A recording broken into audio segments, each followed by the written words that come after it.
Hi, my name is Karen, and I'm an American lay student of Ajahn Suchat, or Pra Ajahn Suchat Abhijato, who has given me the very special honor of being asked by him to record this book for you.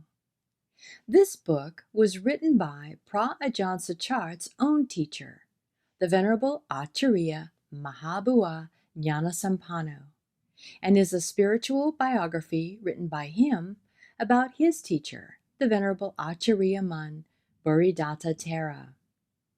The title of the book is Venerable Acariya Mun Biography, a spiritual biography by Acariya Mun Nanasampanno, and it was published in 2005, translated into English by Bhikkhu Dick Silaratano.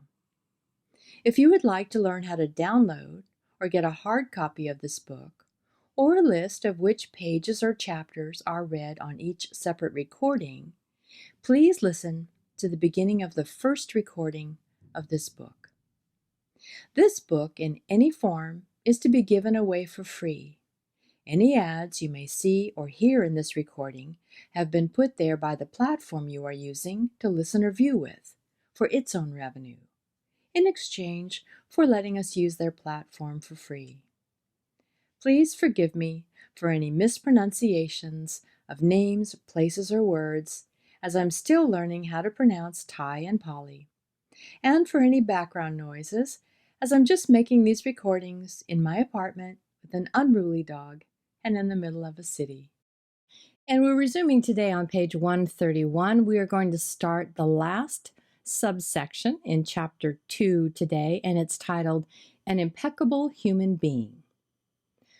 Another mysterious incident happened when a gathering of devas visited Acariya Mun. Their leader began a conversation with him, stating, "Your stay here has caused much delight in all the devas. We all enjoy an extraordinary sense of happiness due to your all-embracing aura of compassionate love that permeates through the heavens and spreads across the earth. This aura that radiates from you is indescribable and wonderful beyond compare. Because of it, we always know where you are. This aura of Dhamma emanates from you and streams out in all directions. When you are teaching Dhamma to the monks, novices, and lay people, even the sound of your voice resonates unbounded through the higher and lower realms. Wherever devas live, they hear your voice. Only the dead are deaf to it." I would like to write a bit more about this conversation between Acariya Mun and the deva. Although I cannot vouch for its accuracy, I heard it from a reliable source. Acariya Mun took up the conversation with this question: "If my voice really resonates as you say, why don't human beings hear it as well?" The leader of the devas replied, "What would humans know about moral virtue? They couldn't care less. They use their 6 senses to make evil karma and create the conditions for hell within themselves all the time. They do this from the day they are born until the day they die. They are not nearly as concerned about moral issues as they ought to be, given their status as human beings. There are very few indeed who are interested in using their senses in any morally beneficial way. The amount of moral virtue in their lives is really quite limited. By way of comparison, in the time that it takes one human being to die and be reborn repeatedly 10 or even 100 times, the average deva has yet to pass away even once, not to mention the Brahma devas, who have exceptionally long lives. The population of humankind is vast, and this in turn means a vast amount of negligence, for those who are heedful are few and far between. Mankind is supposed to safeguard the sasana, and yet people themselves know precious little about the sasana or moral excellence. Bad people know only evil. Their sole claim to being human comes from the fact that they are breathing. As soon as their breathing stops, they are immediately buried under the weight of their own wickedness. The Devas know about this. Why shouldn't they? It's no secret. When a person dies, monks are invited to chant auspicious verses of Dhamma for the deceased. Why would an evil person listen then? From the initial moment of death, his consciousness is completely bound up by his evil karma. So what chance would he have to come and listen to Dhamma? Even while alive, he wasn't interested. Only the living can hear Dhamma if they have the interest and desire. But it's obvious that they're not really interested. Haven't you noticed them? When have they ever shown an interest when the monks chant Dhamma verses? Because they show no interest, it's obvious that the sasana is not truly embedded in their hearts. The things that they're most infatuated with are sordid and disliked even by some animals. These are just the kinds of things that immoral people have always enjoyed more than anything else, and they never ever grow tired of them. Even when they are near death, they still hanker after such things. We Devas know much more about humans than humans know about Devas. You, Venerable Sir, are a very special monk. You are quite familiar with humans, Devas, creatures of hell, and beings of all sorts. That is why Devas everywhere pay homage to you. When the Deva had finished speaking, Acariya Mun asked him for clarification. Devas possess divine sight and divine hearing, enabling them to see and hear over great distances. They know about the good and bad of human affairs better than do humans themselves. Couldn't you find a way to make humans more aware of right and wrong? I feel that you are more capable of it than we human teachers are. Is there any way you could do this? The Deva replied, We Devas have seen many humans, but we have never seen one as impeccable as you, sir. You have always extended loving kindness to Devas and humans alike, while acquainting them simultaneously with the great variety of beings in existence, from the grossest to the more refined. You have tried to teach them to accept the fact that Devas and countless other spheres of existence really do exist in this world. But still, generation after generation, from birth to death, people have never actually seen these beings. So what interest would they have in Devas? At most, they may catch a glimpse of something strange, and without considering the matter carefully, claim they have seen a ghost. How could they possibly hope to receive any advice about matters of good and bad from us Devas? Although Devas are constantly aware of them, humans aren't the least interested in knowing about us. By what means would you have us teach people? It's really a hopeless situation. We just have to let karma and its results take their course. Even the Devas themselves constantly receive the results of their karma. Were we free from it, we would all attain Nibbana. Then we wouldn't have to remain in this difficult situation so long. You say that one may attain Nibbana when one's karma is exhausted. Do Devas know about Nibbana? Do they experience pain and suffering like other beings? Why shouldn't we, Venerable Sir? All the Buddhas who have come to teach the world have taught without exception that we should transcend dukkha. They never instructed us to remain mired in suffering. But worldly beings are far more interested in their favorite playthings than they are in Nibbana. Consequently, not one of them ever considers attaining Nibbana. All Devas remember and are very impressed by the concept of Nibbana as it was taught by each and every Buddha to living beings everywhere. But Devas still have a dense web of karma to work through before they can move clear of their celestial existence and go the way of Nibbana. Only then will all problems cease, and this oppressive, repetitive cycle of birth, death, and rebirth finally come to a halt.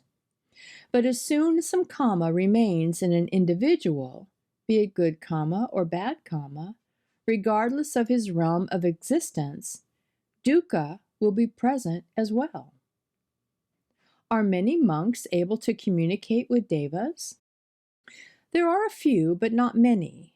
Mostly, they are monks who like to practice living in the forests and mountains as you do. Are there any lay people with this ability? There are some, but very few. They must be people who desire the way of Dhamma and who have practiced the way until their hearts are bright and clear. Only then can they have knowledge of us. The bodily form of celestial beings appears relatively gross to those beings themselves, but is far too subtle for the average human being to perceive. So only people whose hearts are bright and clear can perceive devas without difficulty. In the scriptures, it says that devas do not like to be near humans because of their repugnant smell. What is this repugnant odor? If there is such an odor, why do you all come to visit me so often? Human beings who have a high standard of morality are not repugnant to us. Such people have a fragrance which inspires us to venerate them. So we never tire of coming to hear your discourse on Dhamma.